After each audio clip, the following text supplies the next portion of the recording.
Good morning.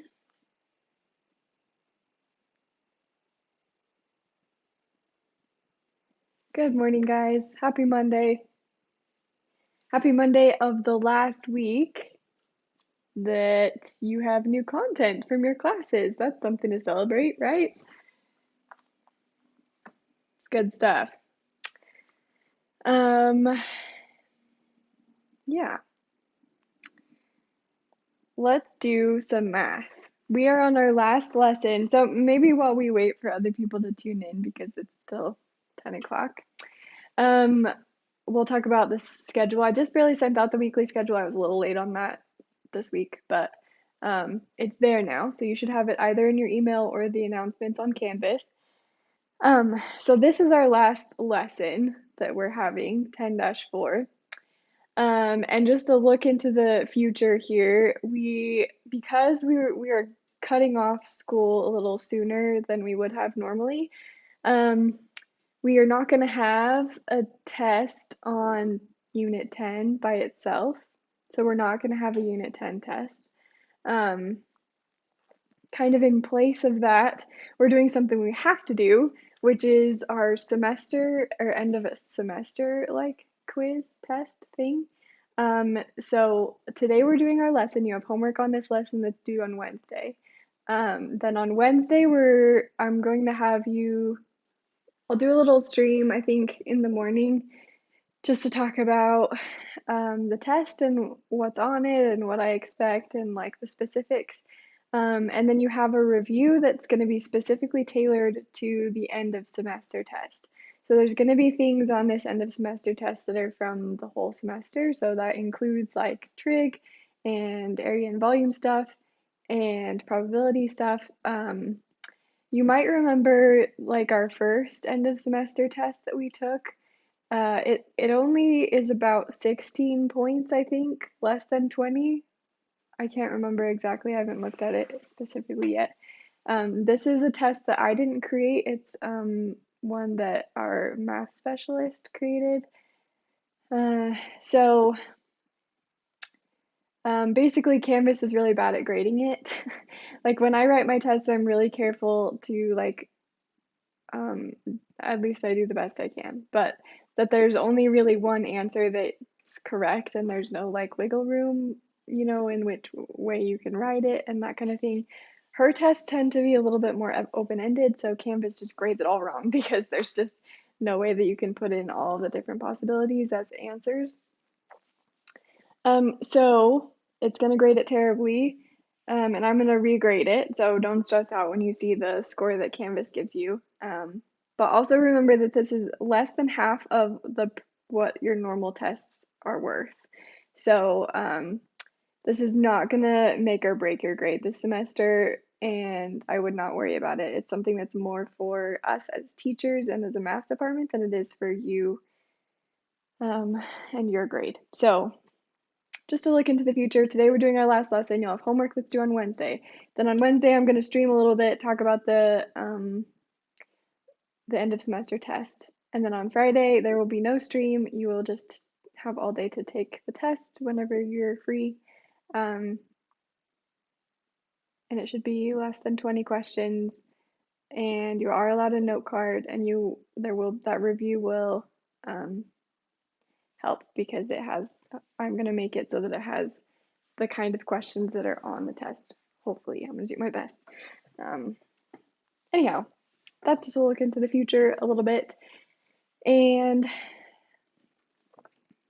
then we will not have any more new content, which means that for those of you who have missed significant portions of, or actually any portion of this like section of school where we've been at home instead of at school, for whatever reason, you can spend the next 2 weeks, the last 2 weeks of school, not this week, the last 2 weeks of school, making up for lost time and assignments and stuff. So just keep that in mind. There will be plenty of things I will be sending out to you to help with that if you are one of those people. And feel free to ask me any questions that you have. But I'm going to get started now because that's enough. We're going to talk about probability models today, and we're going to introduce one more thing that we haven't seen yet. So, and that is given. So I have and on here, the probability involving and. That's the same as the probability involving and that we saw before.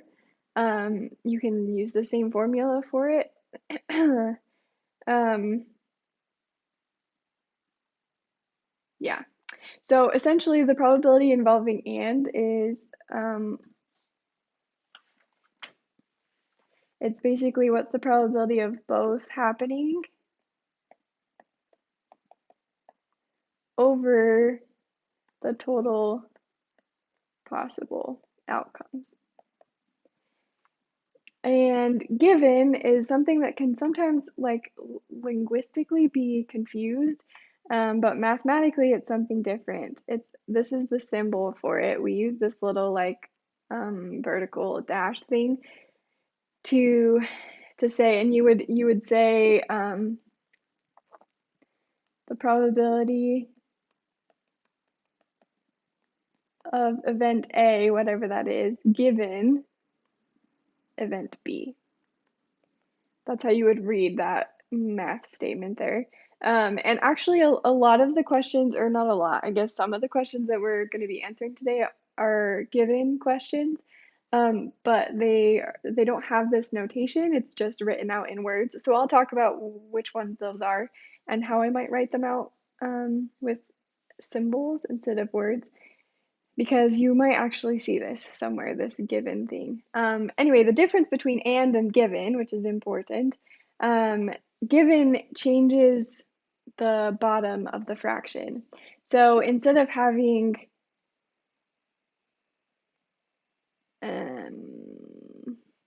basically, I'm trying to think of how to write this. I don't have like this little bit on my notes.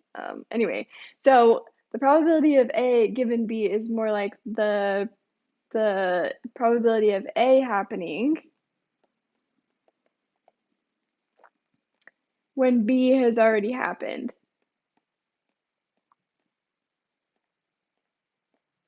And I'm using past tense there because the bottom of the fraction basically is just saying that this thing is already happening. We're not considering all the total possible outcomes. We're just considering the outcomes where B happened. And then how many of those A happened. So it's different than and it's much easier to understand when you have like an actual example with like words. So we'll get into that, but just know that and probability and given probability are different. Given probability changes the bottom of the fraction.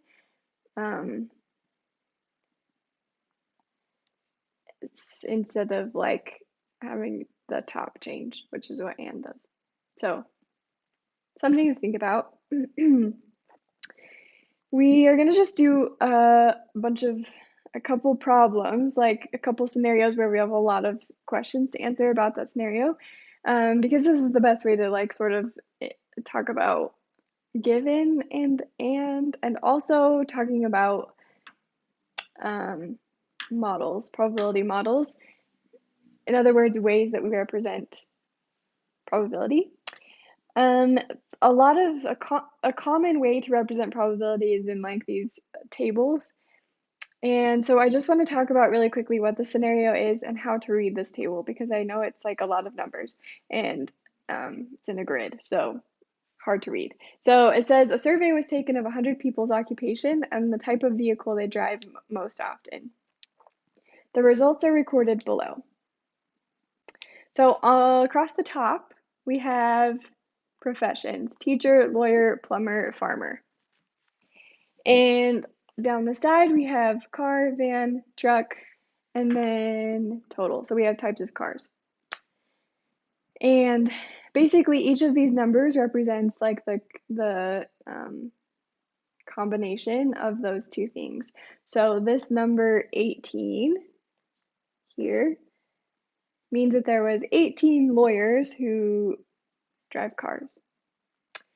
There are 0 lawyers who drive a van. Good heavens.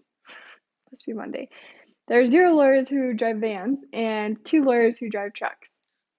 And then this number down here, 20, means that's the total number of lawyers. See how it's underneath lawyers directly?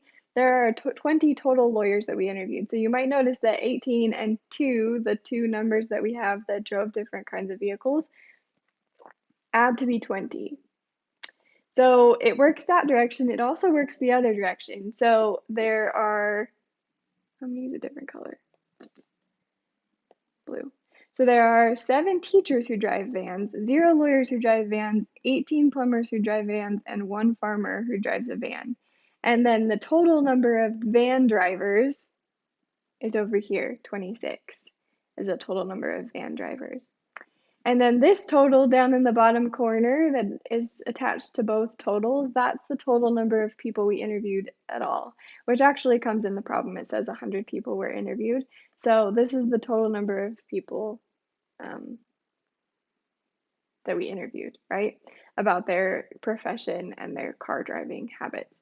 So that's what this whole graph means. These things are really super useful for finding probabilities, especially given probabilities. So, so these are common things to see. Did I erase something? I did. Okay. The first question is, are these dependent or independent? This is, again, sort of speculative, but I would say it's dependent. I don't think it's completely random what car people drive, because often their profession encourages them to drive a certain kind of car or vehicle, I should say. So I'm going to put dependent. If you can defend independent, that's fine too. I think it's most likely dependent. Number 2, what is the probability that someone chosen at random in this survey is a truck driving plumber? So what we're looking for is truck driving plumber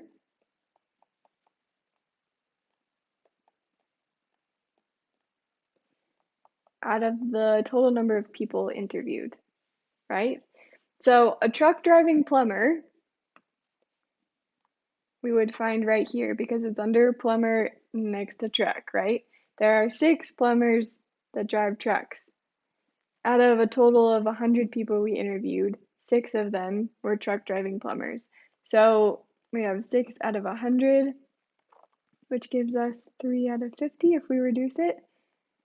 And that's our probability that somebody in this survey is a truck driving plumber. This is an and scenario.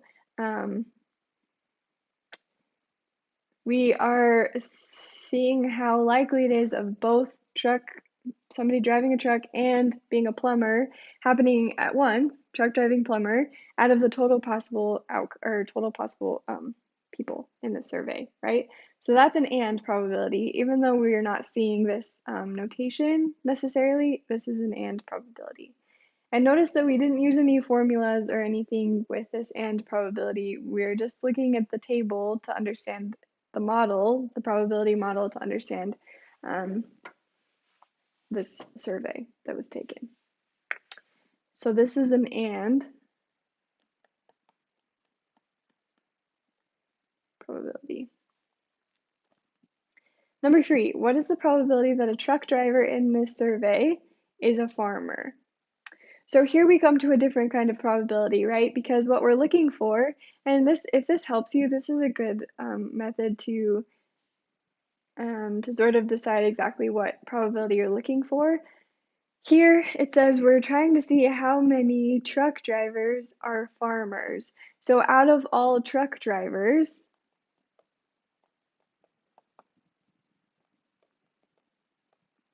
which of them, how probable is it that they are a farmer? I can't spell.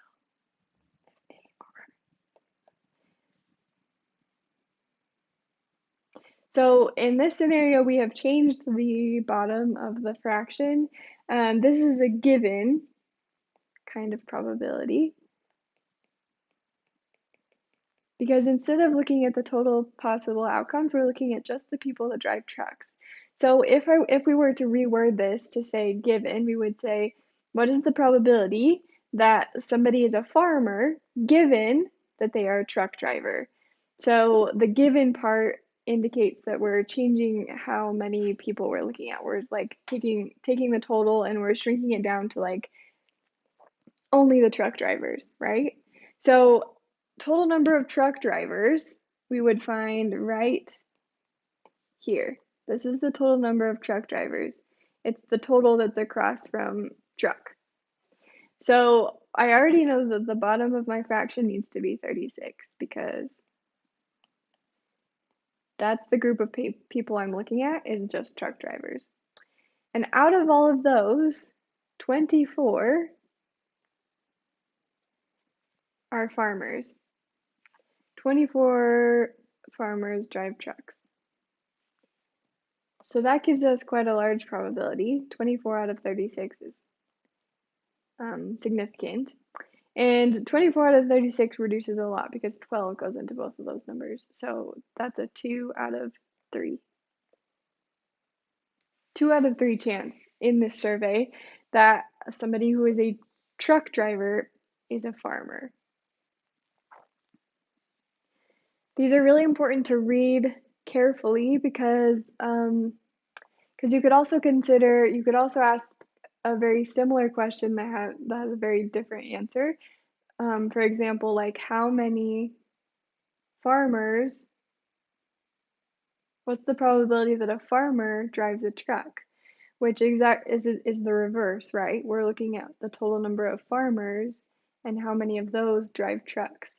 So just read carefully. We have to make sure that we're putting the right things on the top and the bottom of our fraction. Ooh, didn't mean to turn the page. Okay, number 4, what is the probability that a lawyer in this survey drives a car? So again, this is a given because we're only looking at lawyers now.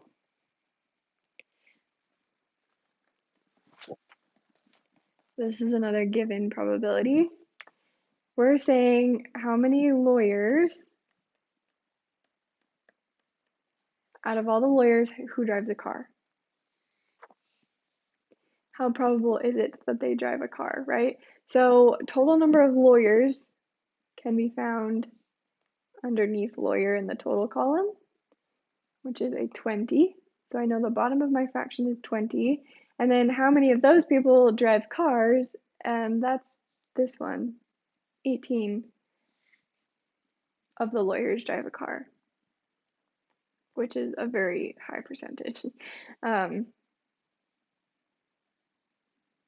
Yeah.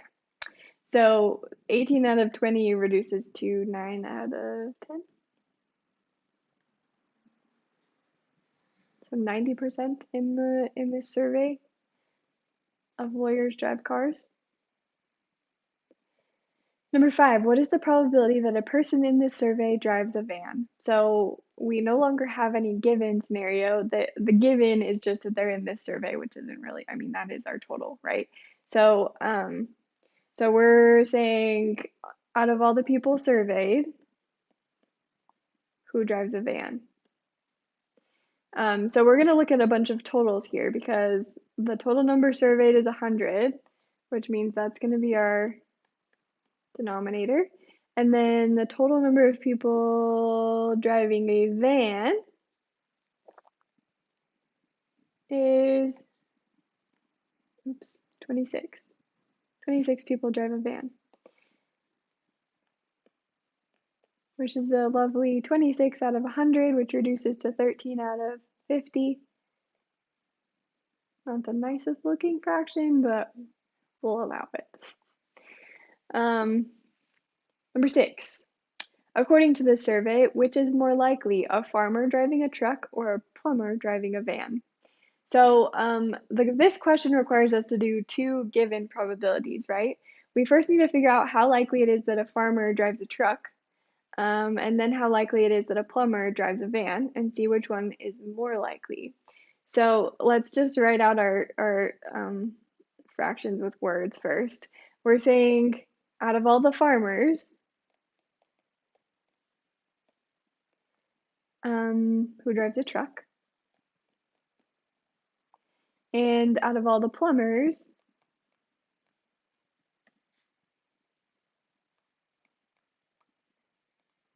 who drives a van? So first, total farmers. There are 25 farmers. And how many of those farmers drive a truck? It looks like everybody but one of them drives a truck. 24 out of that 25, those 25, 24 drive a truck. And notice that we're not looking at the total number of truck drivers because that includes several other professions. We're only considering the farmers in this situation. So you have to be careful.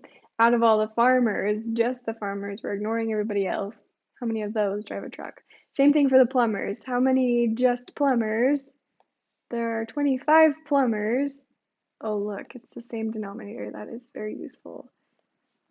How many drive a van, right? A van? Yeah. There are 18 out of the total number of plumbers that drive a van,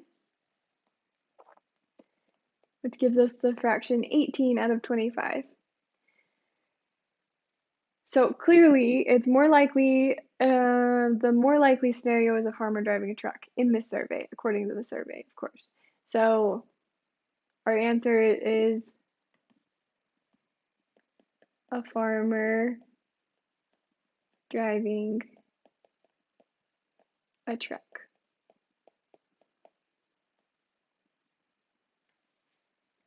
Hopefully that makes sense. Remember, you can ask questions. I will see them eventually. I know that my video is like behind, but I will answer them as soon as I can see them. So there were a lot of givens in here. Oh, I forgot that. Oh, that one's not a given. These two are given. I was labeling, then I forgot to label. These are both given scenarios because we're not considering all the whole population surveyed. We're just considering like the farmers and the plumbers.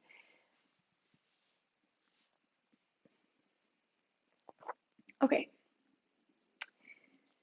Now we're going to look at event diagrams again. We have seen quite a few event diagrams, and I think you've had several in your homework. So hopefully event diagrams are starting to feel pretty familiar. But we're gonna get into the like dependent situations with a Venn diagram and how to do given with the Venn diagram.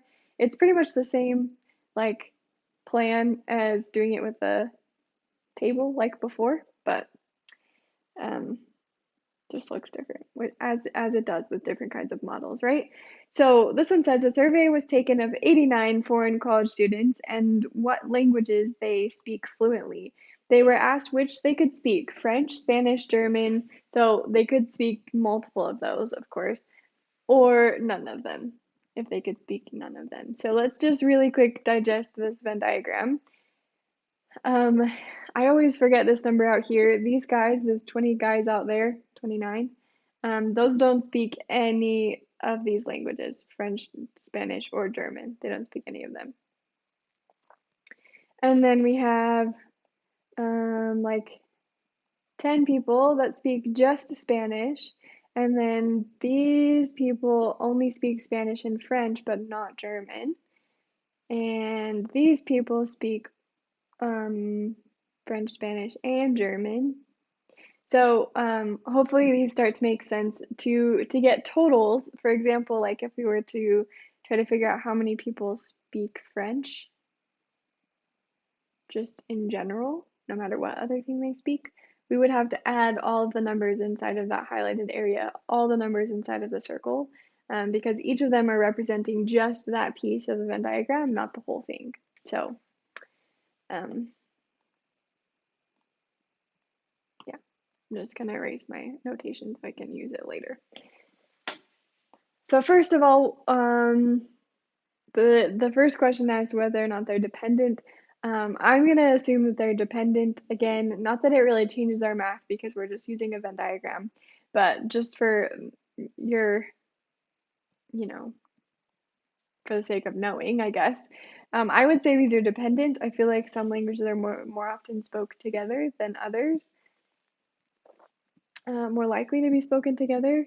For example, if they are nearby one another geographically, or if they're similar, similar roots.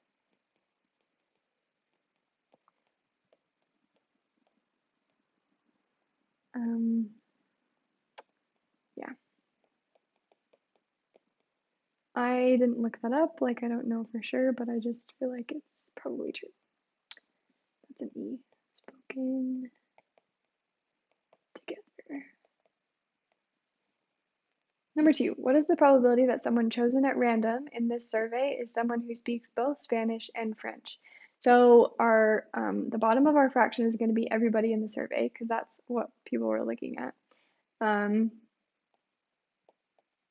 So our total number of people, which the words in the description says is 89. I don't know why they didn't just interview one more person and get 90, but it's fine. And the top of our fraction is people who speak both Spanish and French. So the top of our fraction is going to be the people that speak Spanish and French. Both together. So out of the total number of people surveyed is 89, and then Spanish and French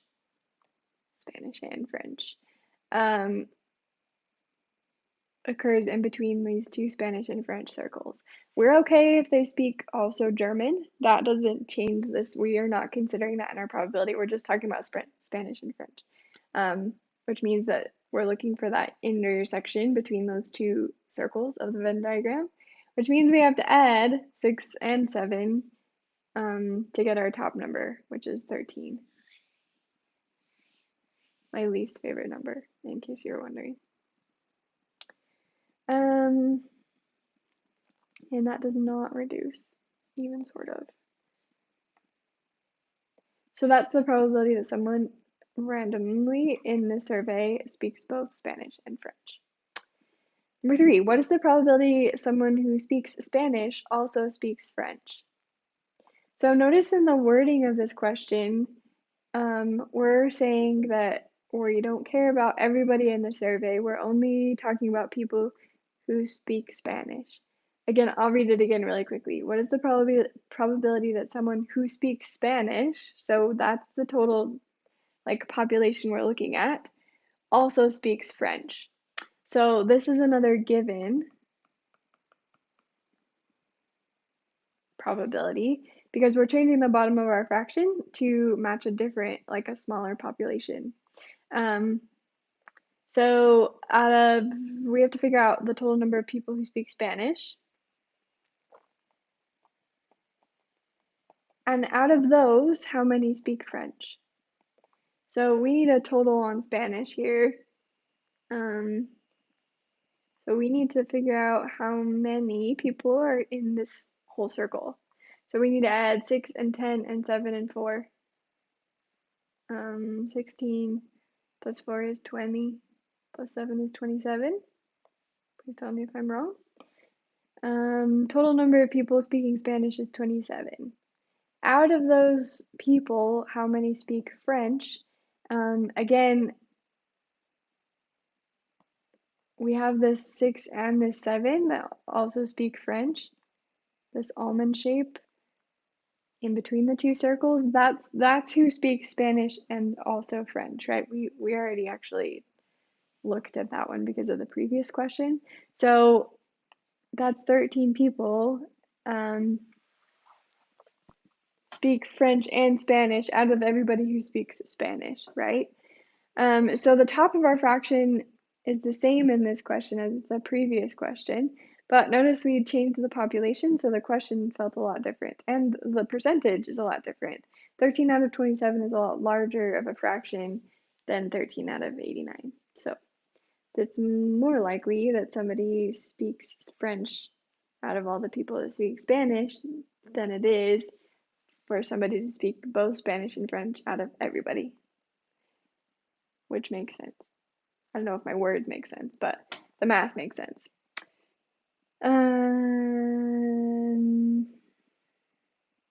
Yes. And notice that because it's a given question, our population changed. So we're not talking about all the people that speak French. We're not saying all the people who speak French out of all the people who speak Spanish. We're saying people that speak French who also speak Spanish. So the people who speak French who are in that population who already speak Spanish. So hopefully my like word fractions, like these things, don't make it more confusing for you. They help me to figure out what I'm talking about. So I don't know. Everybody has a different way of doing probability. Number 4, what is the probability that a person in this survey speaks none of the languages asked about? So notice our total population is just everyone that's surveyed. And we're talking about none of the languages. The total people surveyed was 89. And this guy out here, the 29 people who don't speak either of the languages, that's there. So there are 29 people out of the 89 who don't speak any of those languages.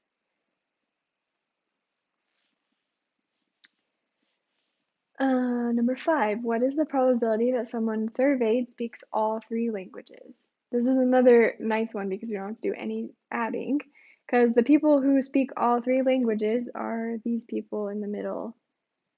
And again, our population here is just everyone who is surveyed. So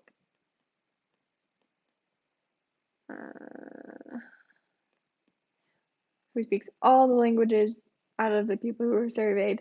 So that's 7 out of 89 speak all 3 languages.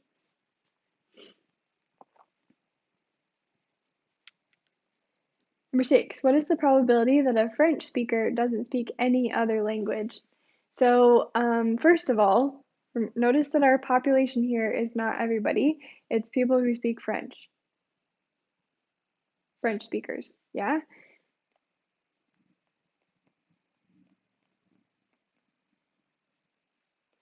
And out of those, we're looking at the people that only speak French. So out of all the people who speak French, how many of them only speak French? So the total number of people who speak French will be everybody who's in this circle. So 6 plus 7 plus 12 plus 5. Hang on, let me do some math. 13 plus 12 is 25. Plus 5 is 30. So there are 30 people total who speak French. Out of those 30 people, there are 12 of them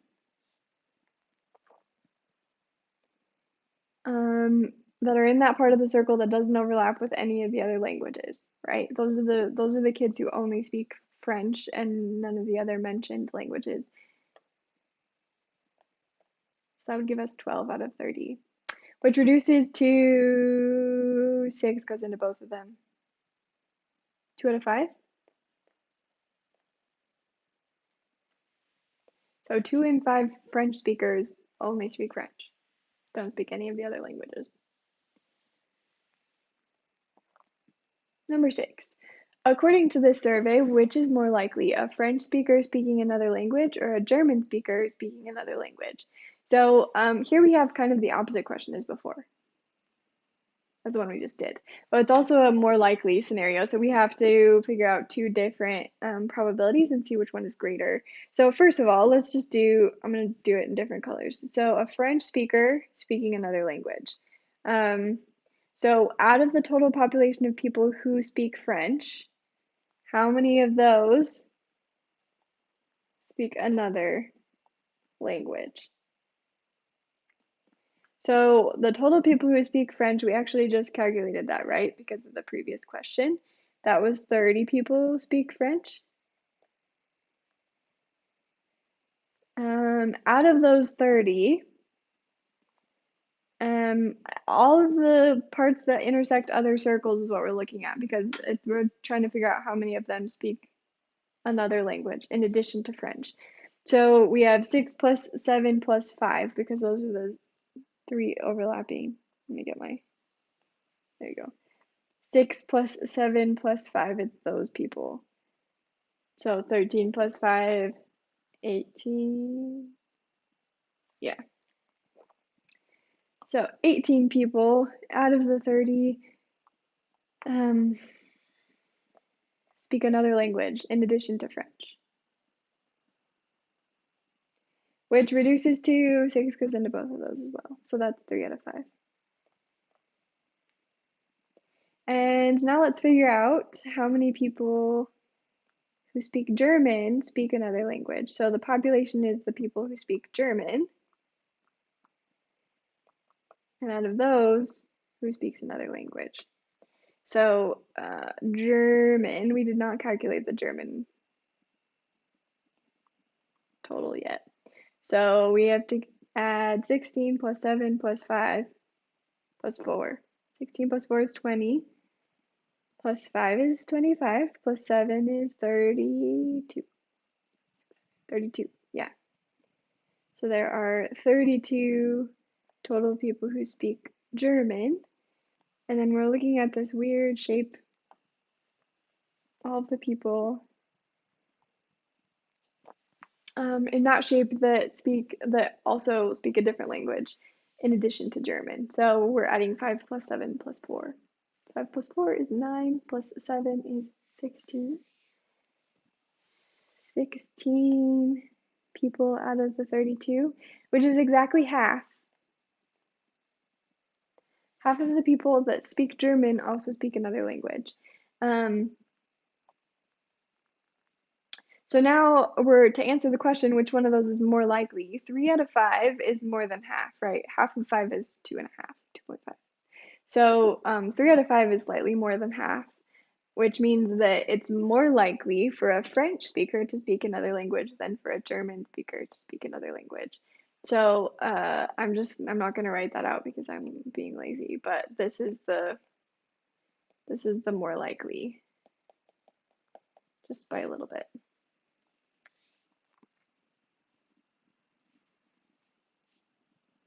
Okay.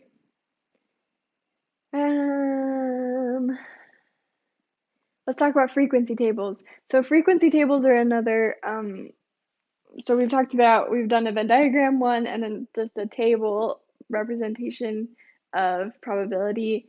Now we're looking at a frequency table. So frequency tables are usually not used for conditional or dependent probabilities. They're usually used just for sort of straight probabilities where you have a total number of people and you've interviewed them and they've just picked which thing that they have. Like in this specific example,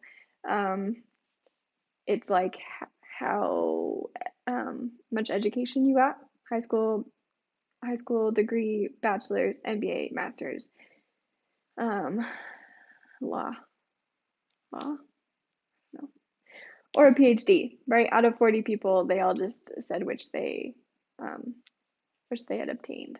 So there's not multiple factors in here, like when we have, if you speak French or Spanish or German, or if you drive a truck and what your occupation is or whatever. So what I'm saying here is usually this is just like a poll where you have like one question kind of a thing. That's what frequency tables are usually used for. They're really nice though because you don't usually have to calculate probabilities because most frequency tables actually already have the probabilities calculated for you. And we're gonna create a frequency table. I'm again always sad that we're not actually in the classroom because we could have done this in real life. I'm just gonna have to use a dumb example because I don't. Yeah. Anyway, we're just gonna use the example that I did in here because online school is lame. Anyhow, frequency tables have relative frequency, which this is this box here is like, it's a bunch of decimals clearly, but what they're doing in these is dividing, like for this specific example, they're doing 2 out of 40 and that gives you that decimal, or 7 out of 40. They're just dividing like we would a normal probability, like how many out of the total number of people have bachelors, and they just divide it into a fraction. So that's what the relative frequency is. Um, frequency means how many people, like how, like frequency is like how common it is. That's what the word means. So we're just saying how many out of the total have a high school degree or a bachelor's degree, right? Um, and I am assuming that this survey means like what's your highest level of education, because I'm pretty sure the 7 people who have bachelor's degrees probably also have high school degrees. So I'm assuming they probably made that clarification. But that's okay, so that's relative frequency. You take the amount out of the total and you divide it into a fraction, that gives you the relative frequency. Then the percentage is just changing the decimal into a percentage. They just moved the decimal place over twice. So like that gave them the 5% or 17.5%. These are all the percentages. Down here is the total number of people, basically like the total of all the frequencies, meaning the total number of people who participated in the survey. So in our lame example that we can't do an actual class is with hair color. We were just going to do like a hair color in the classroom kind of a thing. So like how many people out of, no, none of my classes are actually 30 people big, but we're gonna go with this. Out of 30 people, which is our total number of people in this fake scenario, 5 of those people had black hair, have black hair, 19 have brown hair, 5 are blonde, and 1 person has another color of hair, like pink or something. I don't know.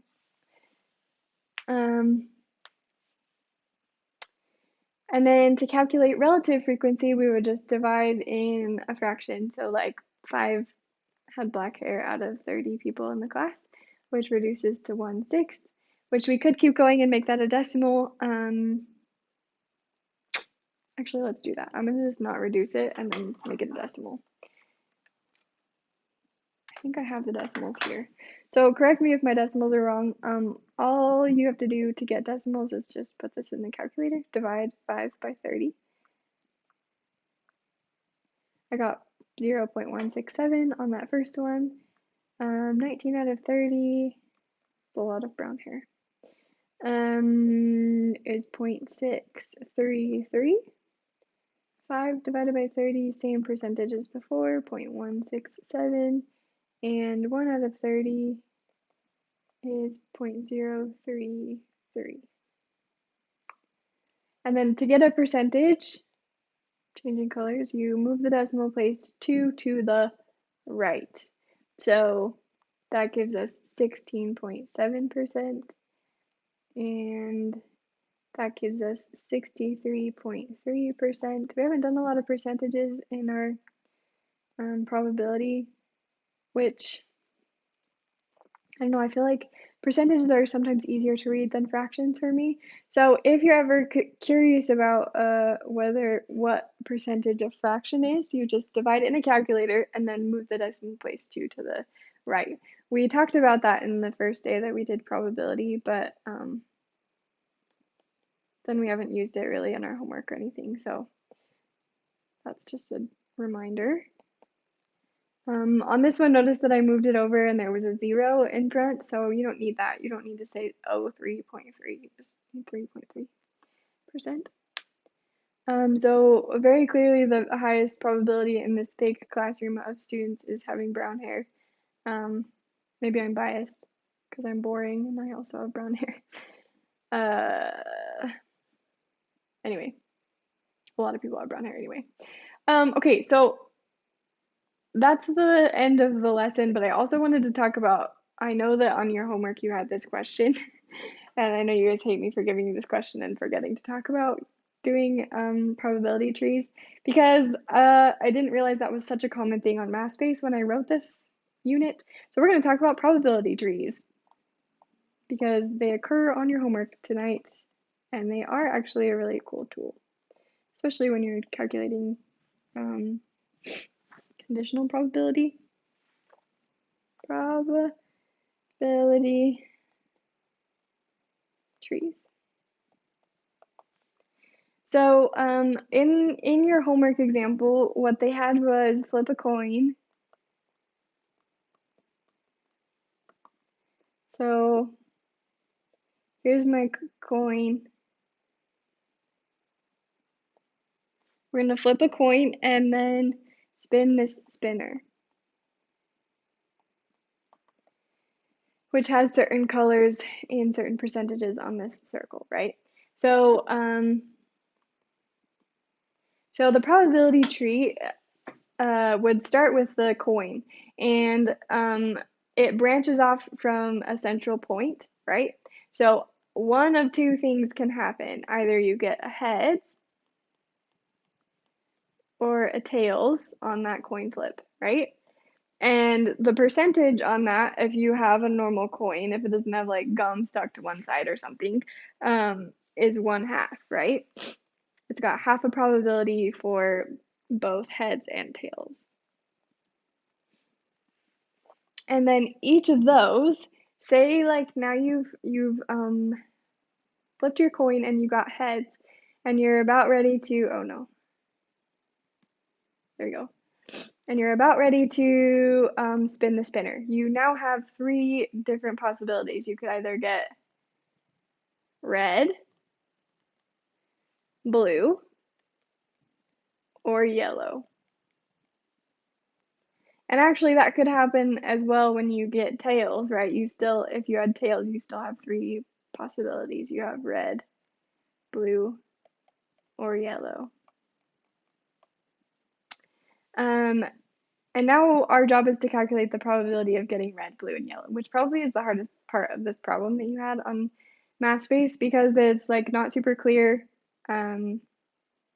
Except for the one fact that they did give you, I'm remembering now, is they said that the blue was twice as big as the yellow, which means that this part is divided in 3s. Let me get a black. There you go. This part is divided in 3s. So basically we're saying out of 6 total, if we split the circle into 6, then we can talk about each of the colors on equal terms in 6ths, right? The chance of getting red is 3 out of 6. And you can kind of tell that it's already that it's 1/2, right? Half red. So your probability for red is 1/2. The probability for blue is 2 out of 6, right? Which reduces to 1/3. That circle is 1/3 blue. Let me just erase a little bit of, there you go. 1/3 of it's blue. Lastly, yellow. Yellow is only 1/6 out of the whole circle. So the probability of getting yellow is 1/6.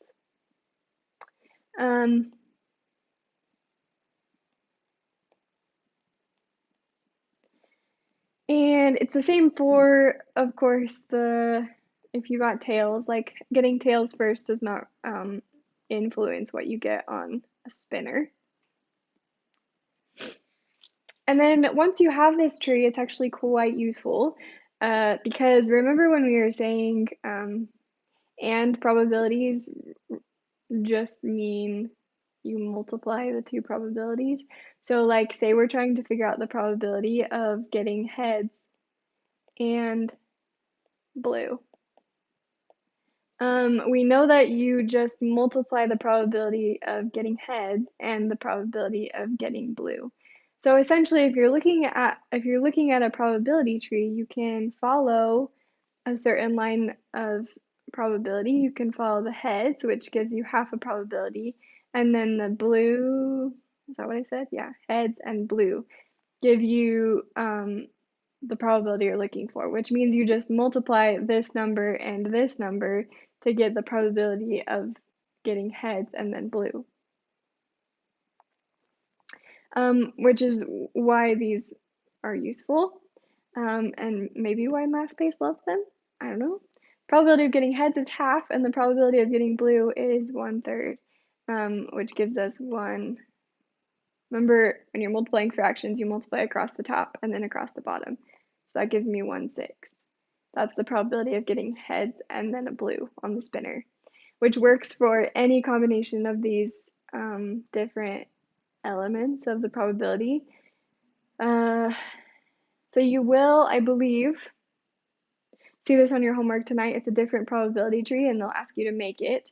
But essentially, you're just you're just creating this map of the possible probabilities. So if two events are happening, you're going to have two forks in the tree. I don't know how to say that.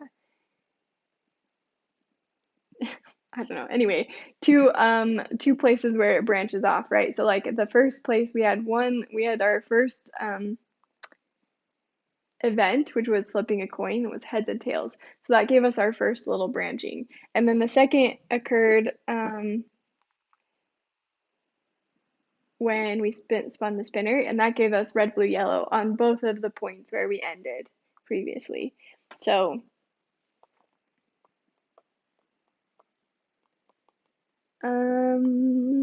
I will be holding a study session if you get stuck on your homework. Nick has a question on number 2. Hang on, let me pull it up. It's probably useful for everybody. Hang on. Number 2. Okay. So it has like the weird bullseye. Is that what you're talking about? I think so. So it has a weird bullseye, which is actually a Venn diagram.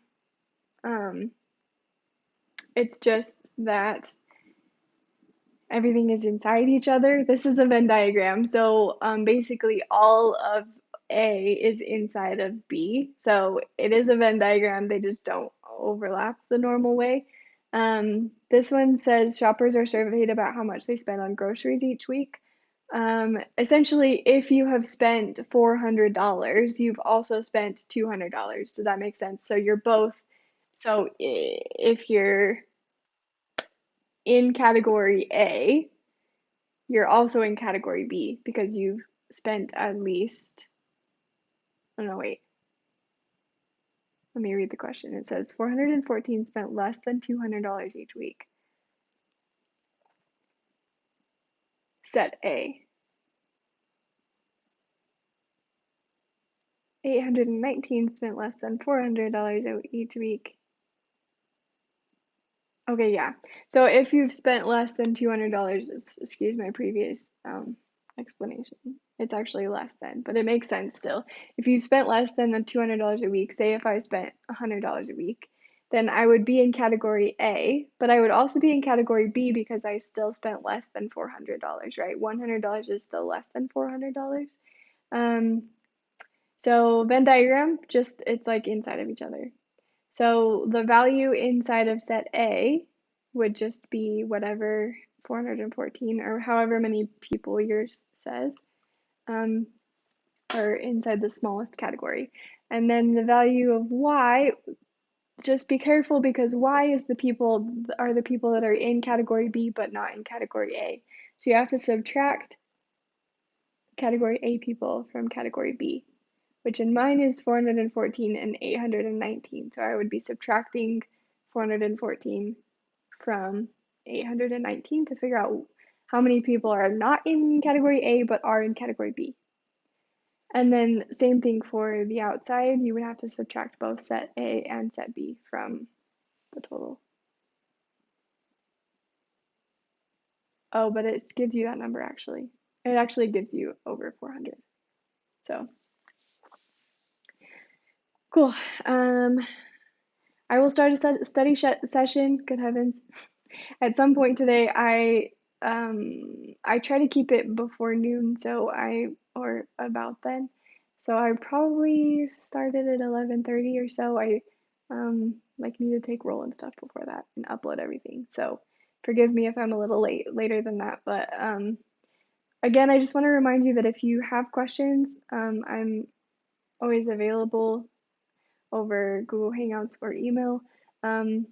Sometimes I will wait to answer because it's like 9 p.m., but don't feel bad about messaging me. I'll just wait until I'm ready to answer you, so that's good. And I try to help as much as I can. So let me know and join the study session. Hopefully I will see you guys on Wednesday for my short stream about our end of semester test. And until then, have a good rest of your Monday and Tuesday. Bye, guys.